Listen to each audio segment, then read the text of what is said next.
So they take your phone away, and the first 3 days you're slapping your leg and remembering you don't have your phone. And that's happening almost every 5 minutes. But then on the third or fourth day, you suddenly stop. I don't recall it ever being a gradual stop, it just sort of stops. Why do I use this thing? It just makes me angry or sad. It keeps me up late at night and it keeps me distracted at work. Every time I'm in a group text or every time I hear an ad between songs, I want to throw it against the wall. Why am I intentionally putting myself through this? Some of the better pros? I read books again. I haven't really been an avid reader since middle school. I feel more creative. I draw a lot more. I try new things that I wouldn't normally do. I don't have constant anxiety, whether that's related to the news or whatever. But what's interesting about that is I don't feel like I've missed any important news. If it's important enough, I'll find out about it through a coworker or family member. Here's a weird one. I like getting bored again. Daydreaming is cool as hell. I recommend getting a cheap notebook so you can write down ideas when you're out and about because waiting in the line at the pharmacy is boring and you're gonna daydream. I feel a lot more in the moment. I know that's a little cliche, but visiting places feels cool again. I'm not worried about taking pictures, I just experience it. I don't know how to describe that one without experience. That one is a weird one. I think this is an important statement. Not all convenience is bad. Binary statements saying that you have to get rid of a smartphone or you have to not use streaming services, those are bad statements. Don't force anybody to change something like this in their life. Smartphones can be used in a positive way depending on the situation. There are plenty of convenient things that I use all the time.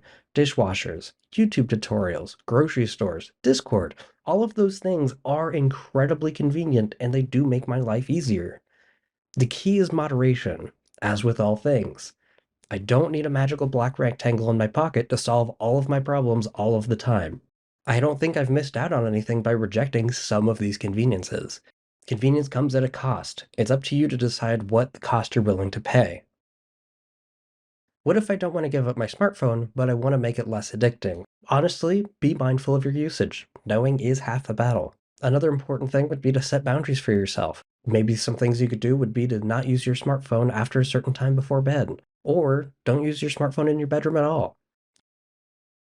And so it's like an alcoholic. The reason you take the alcohol out of the house is because we cannot trust our willpower. We're just not strong enough.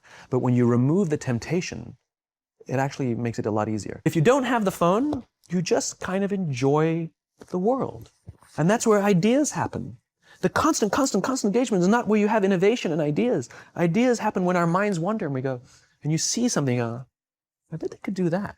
That's called innovation.